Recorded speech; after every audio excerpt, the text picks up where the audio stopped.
Ang lupit mag-flare na ito. Mga junior pa lang yan, magkakapatid yan, tatlo. Apat yan, yung isa na wala. Male din sana yun. Ayan, ang lupit. Ang lupit mag-flare niyan. Condition na condition yan.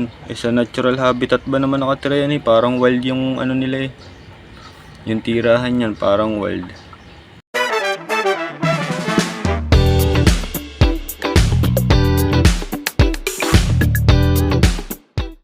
Yun oh. Good afternoon guys oh. Pakita ko lang sa inyo itong dalawang junior ko guys. Ayan oh. Magkapatid. Tingnan nyo. Magkapatid dyan. Hindi ko malaman kung ang nanay niya na ay double tail o ano eh. Rose tail. Ayan oh. Ito may konting pagka ano to split nung tail niya oh. Tapos ito naman lukot-lukot parang rose tail. Ayan oh. Siguro sa mga ano na yan, ancestor nila nakuha yung genes na yan. Pero magkapatid yan. Ayan oh. Junior lang yan guys, maliit lang yan. Tingnan nyo, ayan oh. 1.5 inch lang siguro yan. 1.5 inch. Tanggalin natin, tingnan nyo mag-flare yan, dalawa na yan ah. Ayan. Ayan. Junior lang yan guys ah, junior. Ayaw lumapit ng isa. Ito, mabalasik yung kulay na ito. Matingkad yung kulay na itong isa.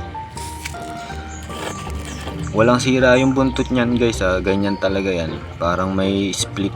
Ayan o. May pagka double tail. Nalahian siguro. Tapos ito, yung kapatid niya. Medyo hindi pa masyadong matingkad yung kulay. Tapos rose tail ata ito. Ayan o. Ayaw nilang magdikit. Hintayin natin magdikit. Magaling mag-flare tong isa na to eh. Ayan. Ayan, junior lang yan guys ha. Maliliit lang yan.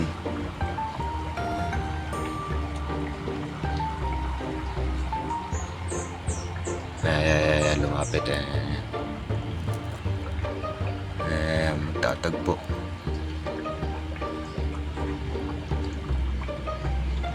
Ayan.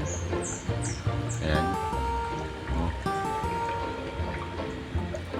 Ito malupit tong isa na to eh. Pwedeng pang show to eh. Junior. Oh, ang ganda ng fins nyo.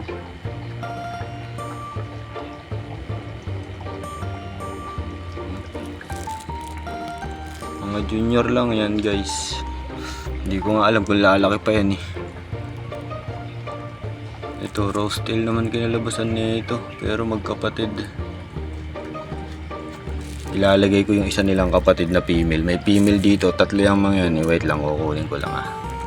Ito guys, so ilalagay ko dito. Yan, magkakapatid dyan. Yan. Ang lupit mag-flare na ito. Mga junior pa lang yan, magkakapatid yan, tatlo. Apat yan, yung isa na wala.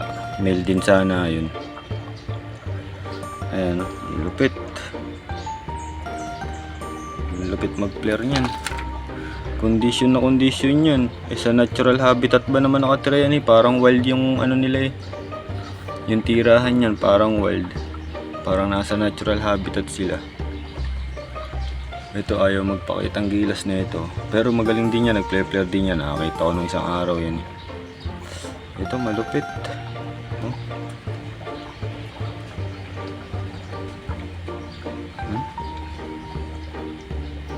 Ang lupit niyan. May lumot pa sumama sa tubig. Green water kasi nakatira yan kaya wild na wild yan. Naalala ko na. Yung tatay nito pula, half moon, tapos yung nanay double tail, kaya ganito. December tong mga to eh. Ayan o, tingnan yung female. Yan yung female oh guys, ayan o. Yan yung female. Tatanggalin ko na at baka ma-stress, nililinis ko lang yung ano nila eh. Yung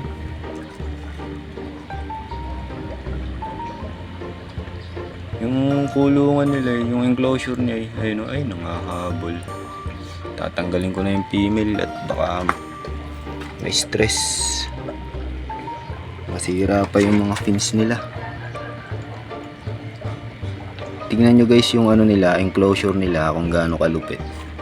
Para lang silang nasa natural habitat. Ayan yung sa female, oh. Diba? Tignan nyo guys, green water yan, kaya masustansya yan, healthy sa kanila yan. Ayan. Ito yung enclosure nun, ng mga nandalawa. Ayan, oh. Para lang silang nasa wild, nasa natural habitat nila, kaya masisigla. So yun, magwa-water change lang ako ng 50%. Pinakita ko lang. Fish.